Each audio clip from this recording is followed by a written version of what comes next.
തദ്ദേശ തെരഞ്ഞെടുപ്പിൽ തൃശൂർ കോർപ്പറേഷനിലേക്കുള്ള കോൺഗ്രസ് സ്ഥാനാർത്ഥികളെ തിങ്കളാഴ്ച പ്രഖ്യാപിക്കും. പാട്ടുരാക്കൽ ഡിവിഷനെ ചൊല്ലി തർക്കവും രൂക്ഷമാണ്. ലാലി ജെയിംസ്, ശാരദ മുരളീധരൻ, നിജി ജസ്റ്റിൻ, സുബി ബാബു എന്നിവരെയാണ് മേയർ സ്ഥാനത്തേക്ക് പരിഗണിക്കുന്നത്. എന്നാൽ മേയർ സ്ഥാനാർത്ഥിയെ പ്രഖ്യാപിച്ച് തെരഞ്ഞെടുപ്പിനെ നേരിടുന്നതിൽ നേതൃത്വത്തിന് കടുത്ത ആശങ്കയുണ്ട്. ഗ്രൂപ്പ് തർക്കം നിലനിൽക്കുന്നതിനാൽ മേയർ സ്ഥാനാർത്ഥിയെ പ്രഖ്യാപിക്കണമോ എന്ന തീരുമാനം KPCCക്ക് വിട്ടു.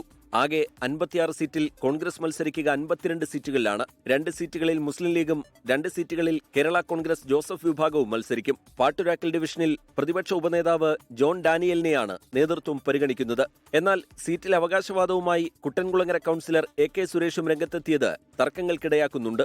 സീറ്റ് കിട്ടിയില്ലെങ്കിൽ സുരേഷ് സ്വതന്ത്ര സ്ഥാനാർത്ഥിയായി മത്സരിച്ചേക്കും. 24 തൃശൂർ. ലോകത്തെവിടെയായാലും ഏത് സമയത്തും 24 വാർത്തകളും ഓഗ്മെന്റഡ് റിയാലിറ്റി പാക്കേജുകളും എക്സ്പ്ലെയിനറുകളും വിശദമായി കാണാൻ ഞങ്ങളുടെ YouTube ചാനൽ നിങ്ങൾക്ക് സബ്സ്ക്രൈബ് ചെയ്യാം.